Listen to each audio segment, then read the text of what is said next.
It is urgently necessary to channel private customer savings into the capital markets, to develop these markets, and to finance the EU's priorities. That's what the ECB is tweeting right now. And it basically means that the EU is running out of money, and they want to get their hands on your savings. To keep it short for you, Daniel Betton has summed it up here very, very well. He says here, today we urgently need to transfer your savings to the capital markets in order to finance the EU's priorities. That's basically the translation of this tweet. 100 years ago, the US government forced private individuals to exchange their gold at a low rate. So this is not a precedent, but rather something we've seen time and again in the past.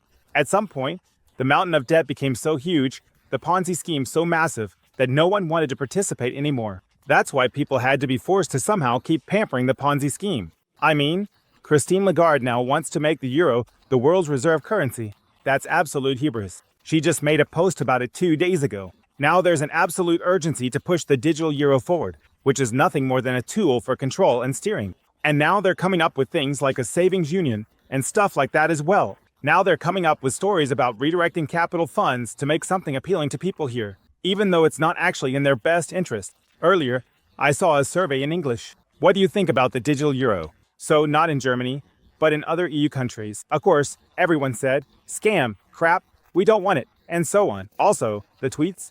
Just take a look at that tweet. Down below, like 200 likes, for 100 comments, people totally freaking out. Now, let's take a closer look at what this is all about. But first, hit that like button down below. Give me a like for peace, for hard money, for Bitcoin, and for my new bullish haircut here from the orchards in Germany. Today I even put the antennas on top, so we can clearly receive Satoshi Nakamoto's vision here. I just got the signal here, direct selection a la Bitcoin fixes it.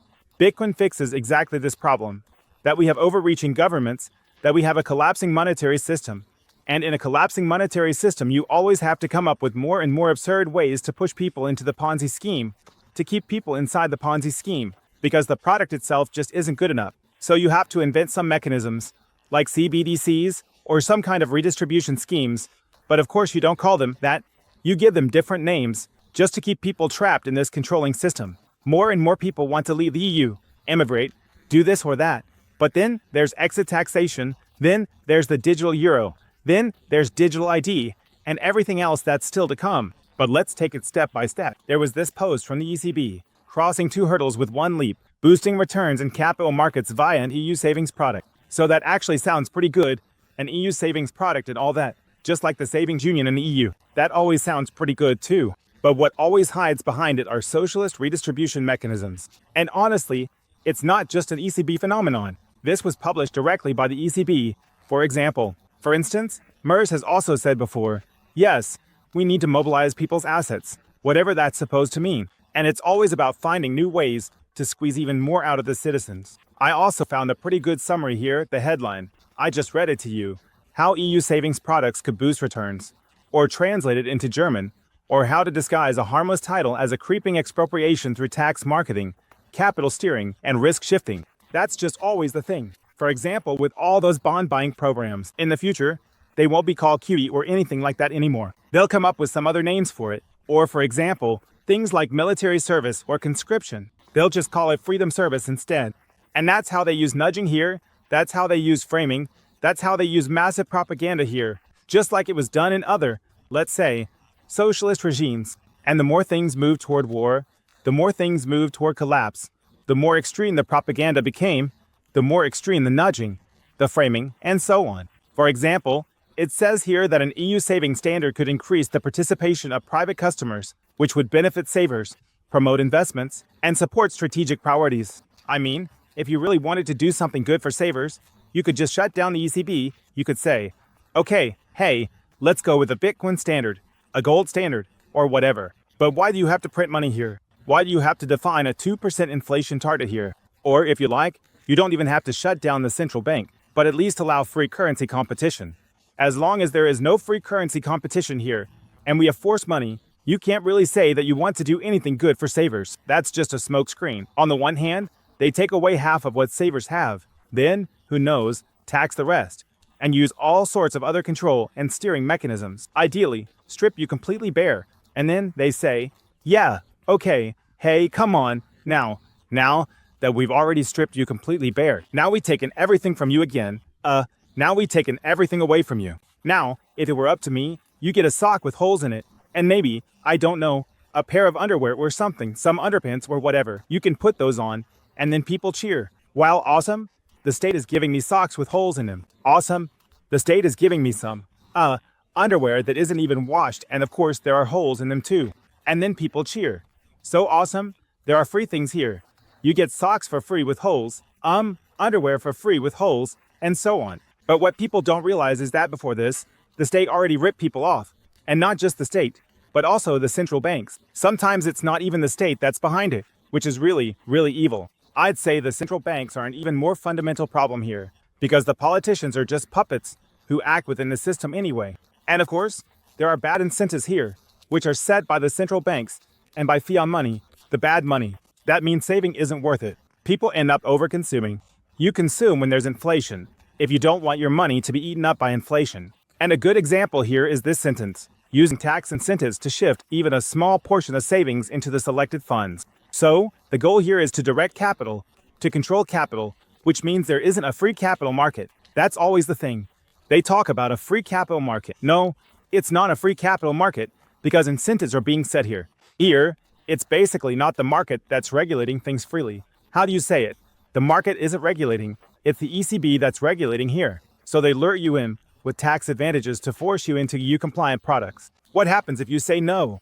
No tax advantage, no interest, no exit. And the thing is, it's exactly the same tactic all over again. That means, at first they strip you bare, they take everything away, 50% is taken away, and then they say, okay, hey, now you can have your socks back. Here you can have a few pairs of underwear.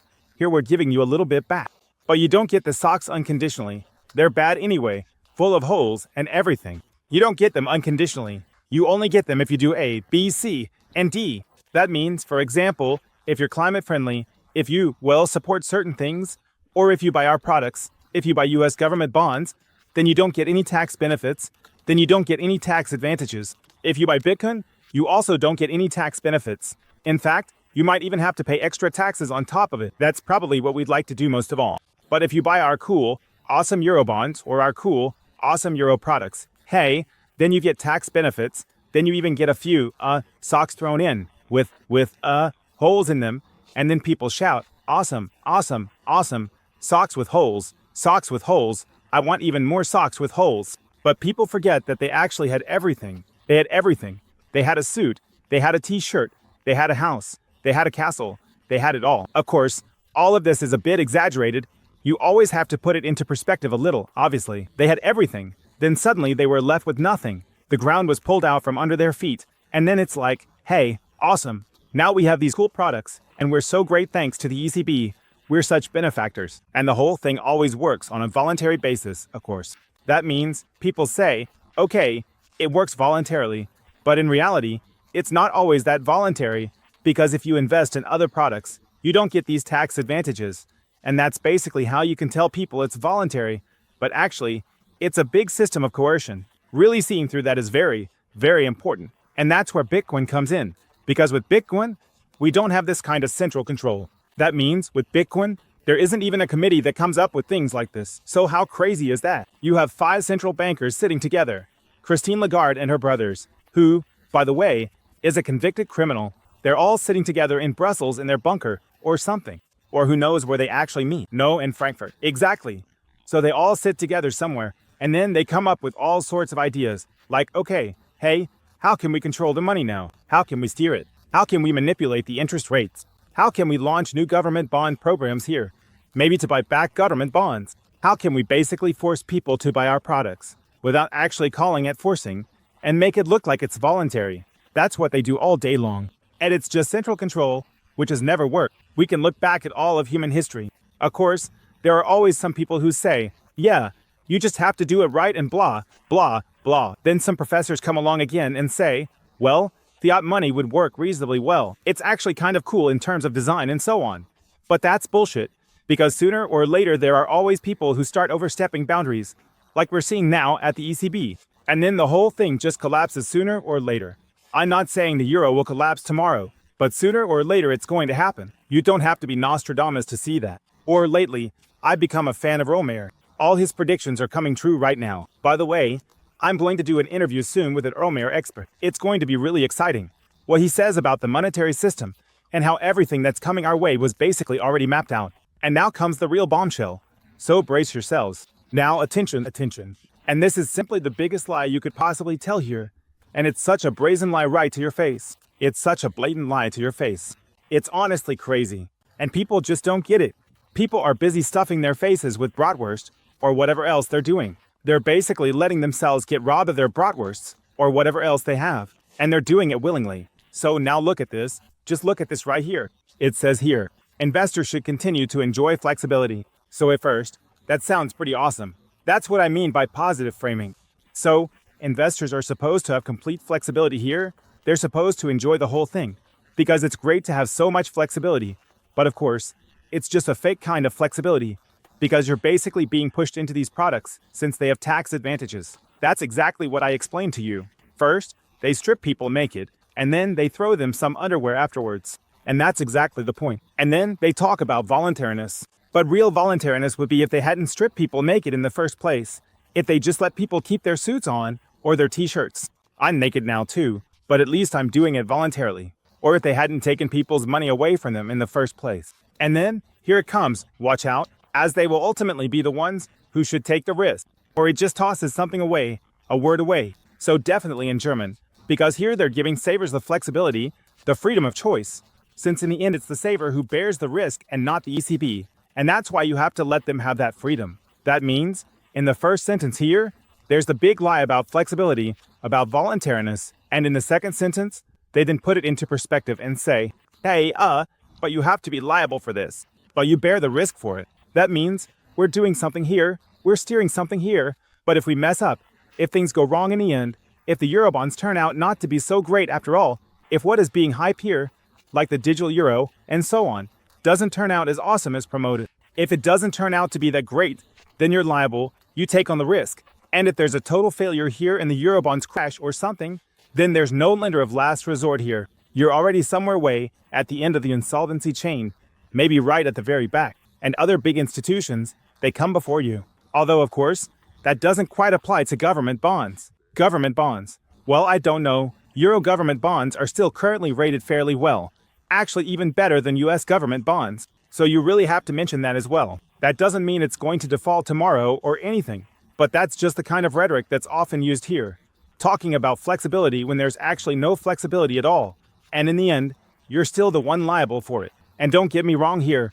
I actually think it's a good thing when people are held accountable for their actions and also bear the risk, and so on. But there's always this gap. On one side, you have small investors who are held liable for their risks. And on the other side, there are states that can be bailed out, banks that can be bailed out, and so on. And that's basically the twisted part. There are a lot of players who don't have to take responsibility, or rather, to put it another way, there are only a few players who aren't held accountable, and a whole lot of people who are. Oh cool, look, I just spotted a Bitcoin sign over there. That's what's awesome about Plochingen.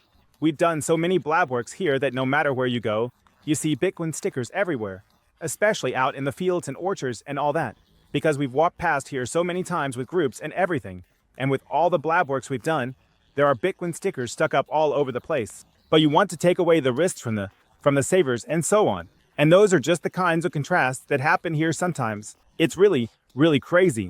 By the way, this is totally random. I'm just sitting here on a bench out in the fields, and every now and then someone walks by. Someone's walking by right now. I just didn't want to dox him, haha. And they're probably thinking, wow, dude, what kind of crazy guy is that? He's talking, rambling something into his phone, and he's got this, like, spiky palm thing sitting on his head. I've got everything here. Dandelion, plantain, clover, everything you need. I've got it all right here to make the connection to Satoshi. And of course, they're also thinking, what kind of crazy guy is this? It's actually awesome to watch the reactions from people here, especially in Germany. People can be really uptight sometimes, and they just can't get out of there. How do you say, out of their own asses? And some of them even get embarrassed when they walk by here, thinking, what kind of guy is this? But yeah, screw it. I love it. Guys, let me know in the comments if you love it too. There's just no sand here. I can't smear sand on my face. No sand anywhere. I can't make sand bath videos. So I have to come up with something new. I've even got dandelion seeds ready here. So basically everything you need. I'm a huge Wild Hearts fan anyway. Dandelion is my favorite, along with nettle. but I haven't found any nettle here. But you can pretty much eat everything I've got on my head. I'm not saying it tastes good, but some of it definitely has good effects. It's really something you could look into. I'm a big Wild Herbs fan, but this is just a little excursion here. Yeah, definitely. Bitcoin is a solution here. Bitcoin isn't forced money here. It's not money for redistribution. Bitcoin is here. Yeah, it enforces property rights without the state. Bitcoin now works in a censorship-resistant way. If you still want to buy Bitcoin, now is the time. I'll put a link below for you to trading in Bitcoin. Here you can buy Bitcoin easily, safely, and simply. With the code Bitcoin Hotel, you can get up to 20% off the fees when buying Bitcoin. Guys, see you soon. Until then, peace out.